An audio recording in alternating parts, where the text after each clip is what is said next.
if you're a disabled person with high support needs, have several disabilities, crippling disabilities, and can't do a lot of things that are absolutely necessary for, everyday life functioning.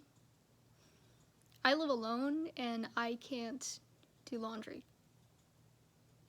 I don't have any clean sheets, so I can't change my bedding because I can't do laundry.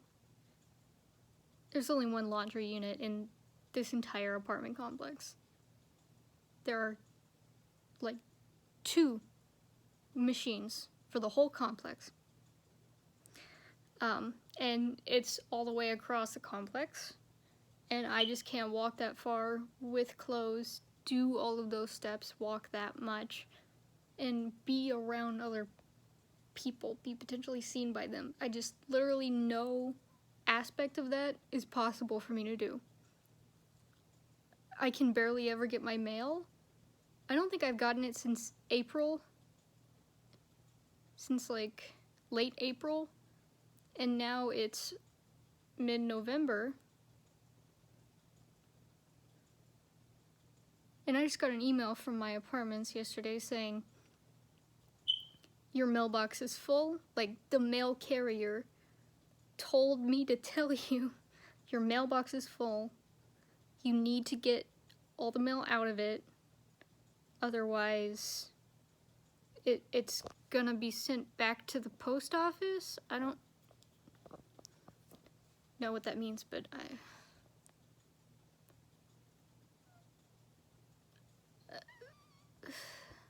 I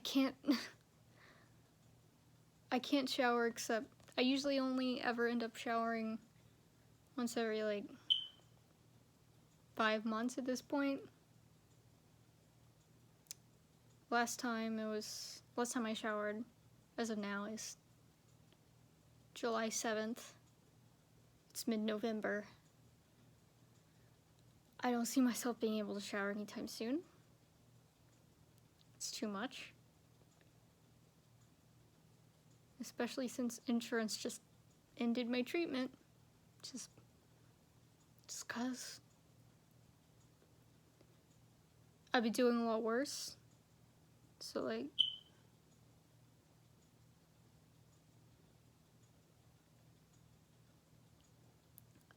when I'm doing worse, it impacts everything in my life. It means I am doing worse. More fatigued.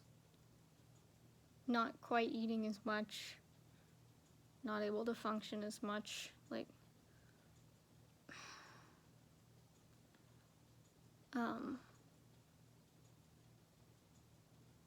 laundry and hygiene are the major things, probably. I'm very physically limited. I get winded super easily and quickly. I'm very weak. And,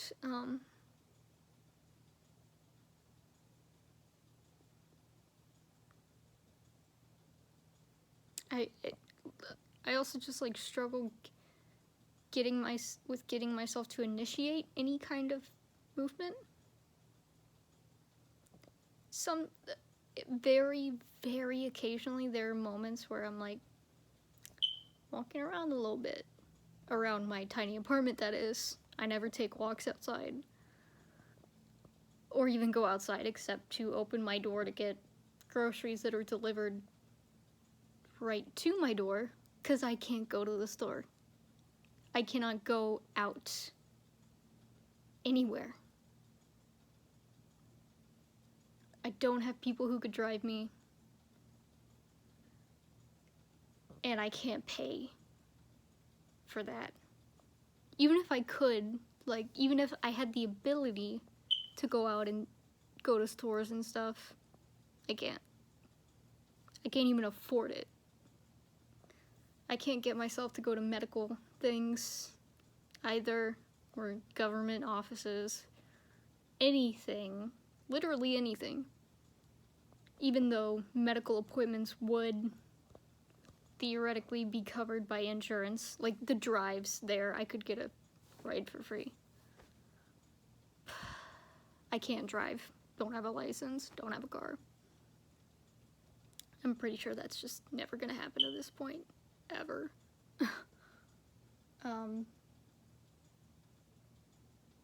I'm extremely low income.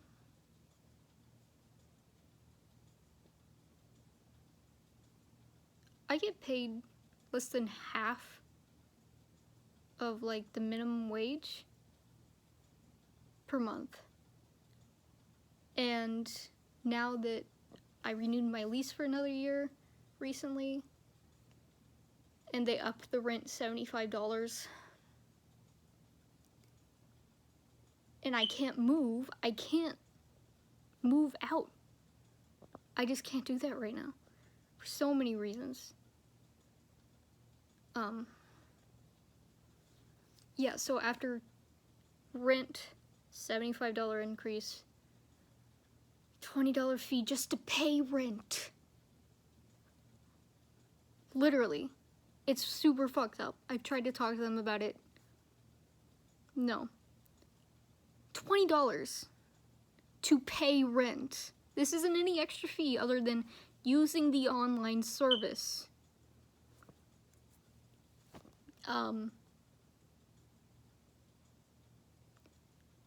Rent, $75, $20.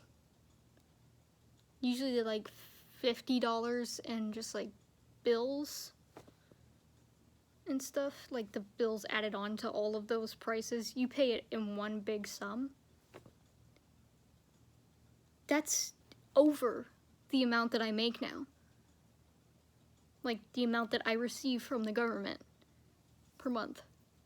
So I have to call Social Security or something, because I can't live like this, literally.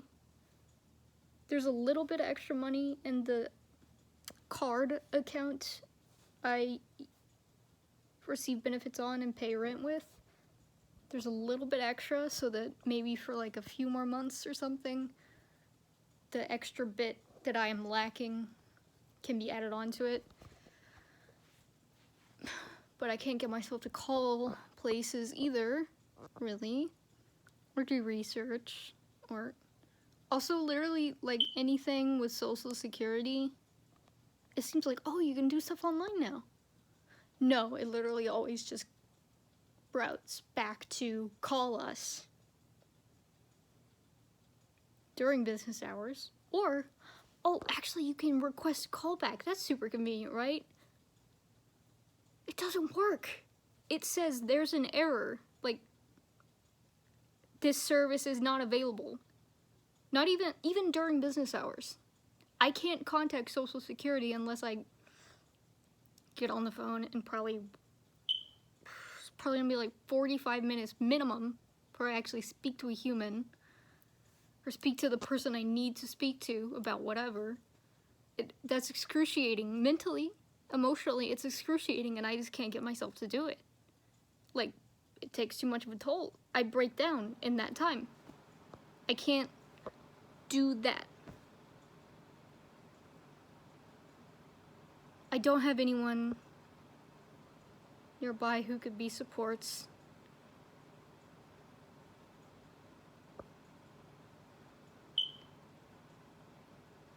I'm only in my current place because technically one of my family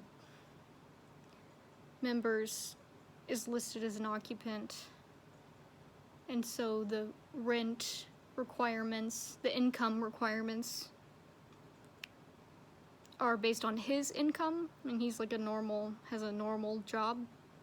So that's how I have this apartment. But I have since become estranged from him.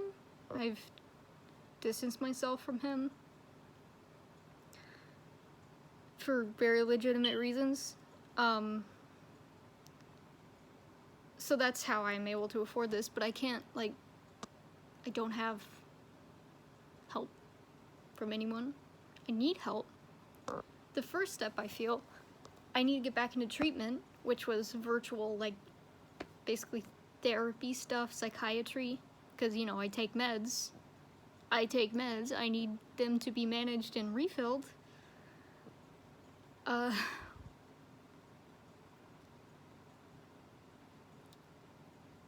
then they just stopped it. And I've tried as much as I can, which is very little, but I can't do more than that. This is the most that I can do. It's very little, and that's the most that I can do. So even at that, I have tried to get back into treatment.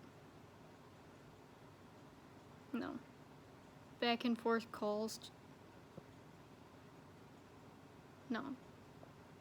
And when you are able to make that effort and reach out for help, and then you don't get it, that is soul crushing.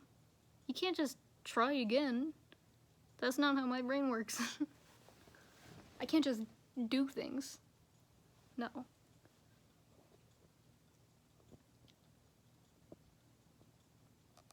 case you're wondering how I afford food stamps. It's all free. I can't pay for food at all. Or my electric bill. Luckily, I was able to get a grant for that, basically, to help me pay it. So I pay for the other bills, just not the electric one, because that's separate and paid for by a grant. I don't keep track of how much it is at this point, or if the grant will actually last me through the year. It said it was over $100, like 2 or 3 months out of this year or something. Like, it used to be like $35 on average. Is that just the Texan summers?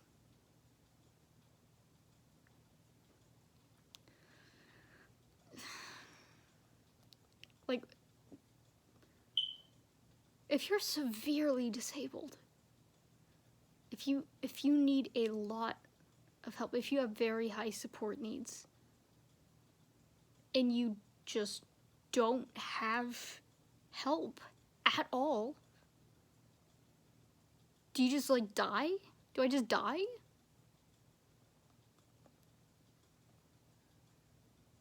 Like, literally. I've tried making it happen. I've tried getting myself help again.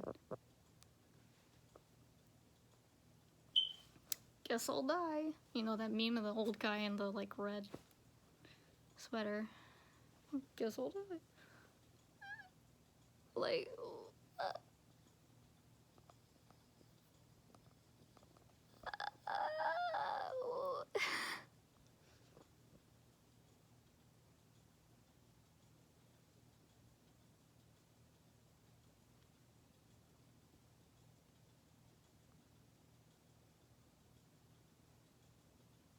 if you're wondering what I do all day, lay in bed, try to go to the kitchen when I can, get up from my bed to go to the kitchen and get a snack. I don't eat enough throughout the day. I can't. I probably have ARFID, eating disorder.